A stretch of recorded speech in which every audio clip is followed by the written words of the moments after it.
दोस्त विदेश चले गए साहब। 3 में से 2 प्लान बनाते हैं कि चलो विदेश में आ रहे हैं, वैश्यागमन करते हैं साहब। कहानी सुनना मेरे भाई, आपको पता लगेगा कि ये वैश्यागमन कैसे मृत्यु के निकट आपको पहुंचाता है और मृत्यु ही करवा देता है अंत में। अब 3 में से वो जो एक दोस्त था वो धार्मिक था साहब, धर्म का आचरण अपनाता था, ब्रह्मचर्य फॉलो करता था। वो कहता था कि मैं वैश्यागमन नहीं करूंगा, तुम दोनों जाओ, मैं अपने कमरे में ही रहूंगा। अब वो दोनों दोस्त जबरदस्ती करने लगे, कहने लगे अरे चल के देख, मजा आएगा, तेरे रुपए भी हम दे देंगे, तुझे रुपए देने की जरूरत नहीं है, चल के देख। जबरदस्ती ले गए उसको। 3 कमरे, 3 दोस्त, 3 ही वैश्याएं। अब जो धार्मिक था, ब्रह्मचारी था, वो बैठा रहा, उसने वो कुछ करे ही ना। अब वैश्या उससे कहती है कि कहां से आए हो तुम, क्या करते हो, माता पिता क्या करते हैं तुम्हारे। वो कहता है कि देखो जब मैं छोटा था तो मेरी माँ घर छोड़ के चली गई थी, मैं अपने पिता के साथ रहता हूँ। अब वो कहने लगी कि किस उम्र में तुम्हारी माँ घर छोड़ के चली गई थी। वो कहने लगा मेरी उम्र 3-4 साल रही थी, पिता मारा करते थे माँ को शराब पी के, तो माँ एक दिन घर छोड़ के अपनी 2 मित्रों के साथ कहीं चली गई। वैश्या कहती है कि क्या नाम है तुम्हारे पिता का। उसने पिता का नाम बताया। वो कहती है कि माँ का नाम क्या है। उसने माँ का नाम बताया। अब वो स्त्री कहती है कि दरअसल में तुम्हारी माँ ना वैश्या बन गई है।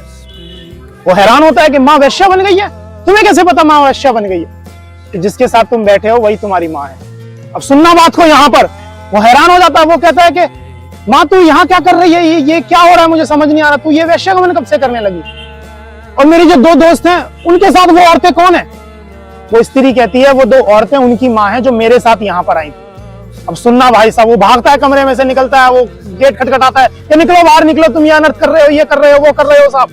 तब तक तो उन दोनों दोस्तों ने भोग लिया था साहब, माँ के साथ संबंध बना लिए थे।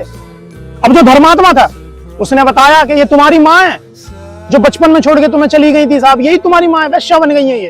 अब उन्हें इतना बुरा लगता है, इतना बुरा लगता है, इतना बुरा लगता है साहब, पूछिए मत। कहानी यहाँ खत्म नहीं हुई। अब जो धर्मात्मा था उसने समझाया, उसने कहा कि तुम ईश्वर की शरण में आओ ना, अभी भी तुम ईश्वर की शरण में आओ, ईश्वर तुम्हें अपना लेंगे और तुम्हारा जीवन बहुत सार्थक हो जाएगा। ऐसे करके मोटिवेट किया और तीनों माओ को वो ले आए साहब। मगर जिन्होंने दोनों संबंध बनाए थे, उन 2 पुत्रों ने अपनी माँ के साथ संबंध बना लिए थे साहब, वो बड़ी ज्यादा चोट उनको भीतर तक लगी। और एक दिन वो जहाज में जा रहे थे तीनों दोस्त, और उन्होंने जहाज से ही छलांग मार दी और मर गए। तो ये कहानी है मेरे भाई। ये वैश्यागमन इतना बुरा होता है, इतना बुरा होता है साहब, आपको मृत्यु के निकट पहुंचा देगा। बस यही कहूंगा, वैश्यागमन छोड़ दीजिए, भगवान राम के चरण पकड़ लीजिए। बस भगवान राम में इतना सामर्थ्य है, आपके जीवन में जो अंधेरा है उसको रोशनी से भर देंगे। सीताराम, अपना ध्यान रखिए।